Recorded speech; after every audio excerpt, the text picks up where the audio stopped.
Cette vidéo n'est pas une vidéo pour expliquer ma réussite, c'est plutôt l'histoire d'un gamin de 21 ans qui a refusé la vie qu'on lui vendait, entre guillemets, banale. Je ne suis pas né riche, je ne suis pas né pauvre, j'ai eu une enfance heureuse avec des parents qui ont tout donné pour que je le sois. Mais très tôt, je me suis rendu compte qu'il y avait quelque chose qui me dérangeait, c'était que énormément d'adultes avaient une vie très très similaire. C'est-à-dire se lever tôt, attendre le week-end, attendre les prochaines vacances, attendre la retraite, comme si la meilleure vie était toujours prévue pour plus tard. Et moi, à cette époque-là, quand j'étais petit, je refusais déjà cette idée, mais sans savoir concrètement ce que j'allais faire. Mais ce qui est sûr et certain, c'est que je ne voulais pas qu'à 60 ans, je regarde derrière moi et que je regarde ce que je n'ai pas osé faire. Alors, j'ai commencé à chercher, comme énormément de jeunes, sur Internet, comment devenir riche. J'ai tapé ça.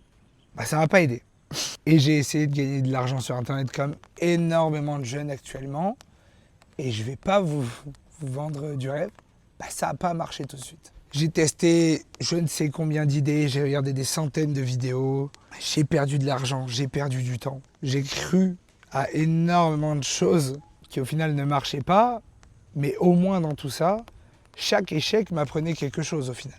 Et pendant ce temps-là, je continuais ma vie. C'est-à-dire que j'étais à Castorama, je terminais mes études, mais au fond de tout ça, j'étais pas heureux. Je passais mes journées à déplacer des palettes, à remplir des rayons, à conseiller des produits à des clients que moi-même, je ne pouvais pas m'acheter. Mais chaque soir, je rentrais avec une et unique certitude, c'est que cette vie-là n'était pas faite pour moi. Et puis après tout ça, je vais être honnête avec vous, il y a une période de ma vie où tout s'est écroulé. J'étais avec une meuf, premier amour, down complet, MTH, bref. Petite dépression, plus des problèmes perso qui ne m'ont pas aidé. J'avais l'impression de plus du tout avancer et pourtant, quand j'y repense, avec du recul, c'est peut-être la période de ma vie qui m'a fait le plus avancer.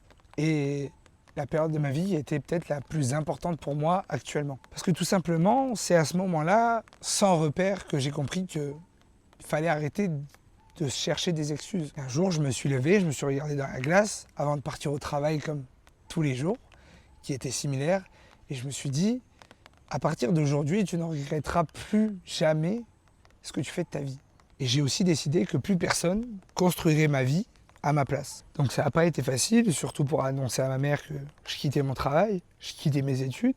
Pour elle, j'avais plus d'avenir après tout ça. Comme beaucoup ont pensé que j'étais inconscient, et honnêtement, moi aussi j'avais peur. Moi aussi je me chiais dessus de tout quitter et j'étais même pas assez confiant en moi-même pour me dire je vais y arriver. Mais je me suis dit à ce moment-là, je préfère échouer en une vie en essayant que de réussir une vie qui n'est pas la mienne. Et c'est à cette période-là que j'ai décidé de me lancer dans le management en téléphone. Donc effectivement, au début, ça n'a pas du tout été simple. Ça n'a pas été simple. Pourquoi ? Parce qu'au début, j'avais rien d'un entrepreneur, même si aujourd'hui, je ne me considère pas non plus comme un entrepreneur, parce que pour moi, c'est quelqu'un qui a accompli des choses énormes, entre guillemets. À cette époque-là, je faisais des erreurs tous les jours. Je comprenais à moitié ce que je faisais, mais en tout cas, je le faisais. Je ne savais pas vendre, je ne savais pas manager, et par-dessus tout ça, je ne savais pas recruter. Donc, je prenais des modèles sans savoir si sur le long terme ça allait marcher. Juste, je testais tout. Donc alors, je me suis posé devant mon PC et je me suis dit, allez, c'est parti, on va apprendre. Comme tout le monde, faut bien passer par là, entre guillemets. Et j'ai charbonné tous les jours. J'allais à Castorama, le soir je rentrais, ou quand j'avais quitté Castorama, toute la journée j'étais sur le sujet. Et toute la journée, j'apprenais des nouvelles infos sur le business, je comprenais un peu mieux comment ça fonctionne. Et petit à petit, ça s'est amélioré. Et pour vous dire, dans tout ça, le plus compliqué, c'est que quand tu parles de ta motivation aux gens, et quand tu leur expliques ce que tu fais, ils se foutent de ta gueule, parce qu'eux, ils sont même pas capables de pouvoir le faire. Eux, ça leur est même pas venu en tête de se dire, putain, demain, je vais me lever pour quelqu'un d'autre qui est un putain de patron, qui vit sa meilleure vie grâce à moi. Et comme la plupart des gens le disent sur Internet, et c'est une réalité, c'est un fait, c'est gênant tant que ça marche pas. Parce qu'aujourd'hui, combien j'ai de gens de ma ville qui m'envoient des messages « Comment tu fais ? Je veux faire comme toi. » Encore une fois, si je ne l'avais pas fait, tous ces sbires-là, ils seraient encore en train de se foutre de ma gueule. Donc j'ai continué. Et pour vous dire, rien n'a été linéaire parce que c'est compliqué d'avoir un business qui est linéaire vers le haut. J'ai pris énormément de décisions qui m'ont coûté cher, qui m'ont fait perdre du temps, énormément d'argent. Et j'ai pas lâché. Et pour moi, l'entrepreneuriat, c'est pas forcément devenir riche. C'est plutôt devenir la personne capable de gérer des responsabilités que l'ancien toi n'aurait absolument pas supporté. Actuellement, je vis en Thaïlande, je me réveille avec des vues, des maisons, comme ça, et je suis pas là pour vous vendre ce lifestyle. Liberté, ça m'a permis de découvrir des gens incroyables, comme Mad, rencontrer des nouvelles cultures, rencontrer tout. Ça m'a permis de découvrir le monde tout simplement et la vie. Ça m'a permis de m'acheter des montres, ça m'a permis de rouler dans des grosses voitures, ça m'a permis d'être dans des grandes villas. Et pourtant, dans tout ça, c'est pas ça qui m'a rendu le plus fier, c'est plutôt le parcours que j'ai fait juste avant.